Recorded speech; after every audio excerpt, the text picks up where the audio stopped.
Good morning বন্ধুরা, তোমরা কেমন আছো? আশা করি খুব ভালো আছো। আমিও খুব ভালো আছি। প্রতিদিন তোমরা আজকেও তোমাদের কাছে রেসিপি নিয়ে হাজির হলাম। আজকে আমি বানাবো নয়ন গুড়ের পায়েস। কী দিয়ে বানাবো না, চাল দিয়ে, গোবিন্দভোগ চাল দিয়ে নয়ন গুড় দিয়ে আমি পায়েস বানাবো। কীভাবে বানাচ্ছি, কীভাবে বানাবো, কী উপকরণ দেবো, দেখো সমস্ত সব কিছু তোমাদের জন্য শেয়ার করে দেবো তোমাদের কাছে। দেখো তার জন্য আমি নিয়ে নিয়েছি কিশমিশ, এখানে এলাচ নিয়ে নিয়েছি 3টে, এখানে তেজপাতা নিয়ে নিয়েছি, নয়ন গুড় নিয়ে নিয়েছি, এখানে চাল নিয়ে নিয়েছি। আর একদিকে আমি দুধটা গরম হতে দিয়ে দিয়েছি। দেখো বন্ধুরা, দুধটা আমি একধারে গরম হতে দিয়ে দিয়েছি। এখানে 5 পোয়া দুধ আছে আর 100 গ্রাম মতন চাল নিয়েছি। আর দেখো এইদিকে কিছুটা দুধ আমি রেখে দিয়েছি সরিয়ে, পরে ব্যবহার করব। এবার আমি চালটাকে ধুয়ে নিয়ে চলে আসি। দেখো বন্ধুরা, চালটা আমি দিয়ে দিলাম ধুয়ে। আর দিয়ে দেবো এলাচ আর তেজপাতা। এবার আমি খুব ভালো করে সেদ্ধ হতে দেবো, নেড়ে যাব মাঝে সাঝে। দেখো বন্ধুরা, আমি অনবরত নেড়ে যাচ্ছি যতক্ষণ না চালটা সেদ্ধ হয়, ততক্ষণ গুড় বা চিনি কোনো কিছু দেবে না, তাহলে দুধটা ফেটে যাবে। দেখো বন্ধুরা, অনবরত নেড়ে যেতে হবে, না হলে তলাটা লেগে যাবে। তাই অনবরত নেড়ে যেতে হবে, একদম বন্ধ রাখলে হবে না। আর আমি দুধটা দুবারে ব্যবহার করব, একবারে আমি দুধটা দিয়ে দেবো না। তাই আমি কিছুটা সরিয়ে রেখেছি, পরে ব্যবহার করব। এইভাবে আমি সেদ্ধ করে নেবো চালটাকে খুব ভালো মতন করে। দেখো বন্ধুরা, নাড়তে নাড়তে দুধটা অনেকটা কমে এসছে আর চালটা প্রায় সেদ্ধ হয়ে এসছে।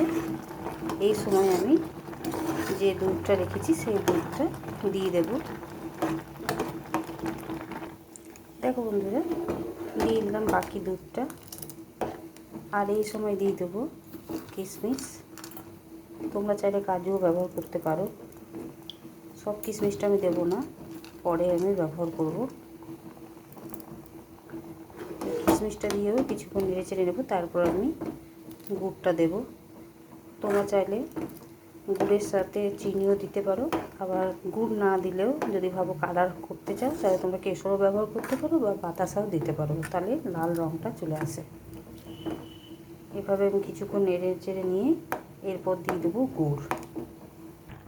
দেখো বন্ধুরা, এরপর দিয়ে দিচ্ছি গুড়টাকে আমি ভেঙে নিলাম। আর সব গুড়টা ব্যবহার করলাম না, মিষ্টি যেরকম খাবে সেইভাবে গুড় দেবে।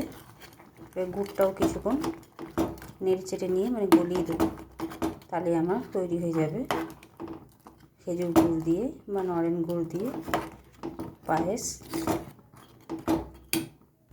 দেখো বন্ধুরা, পায়েসের রেসিপিটা আমার তৈরি হয়ে গেল। কেমন লাগলো তোমরা অতি অবশ্যই জানাবে। এবার আমি একটা অন্য জায়গায় ঢেলে নিয়ে তারপর তোমাদের কাছে ফিরে আসছি। দেখো বন্ধুরা, পায়েসটা অন্য একটা জায়গায় দুটো বাটিতে সাজিয়ে নিয়ে চলে এলাম। দেখো কেমন লাগছে। আর যে কিশমিশটা বাকিটা রেখেছিলাম সেটা আমি পরে একটু গার্নিশ করে দিলাম। কেমন লাগছে অতি অবশ্যই কমেন্ট করে জানাবে। আর বাড়িতে একবার হলো এইভাবে পায়েস বানিয়ে খেয়ে দেখবে, দারুণ লাগবে।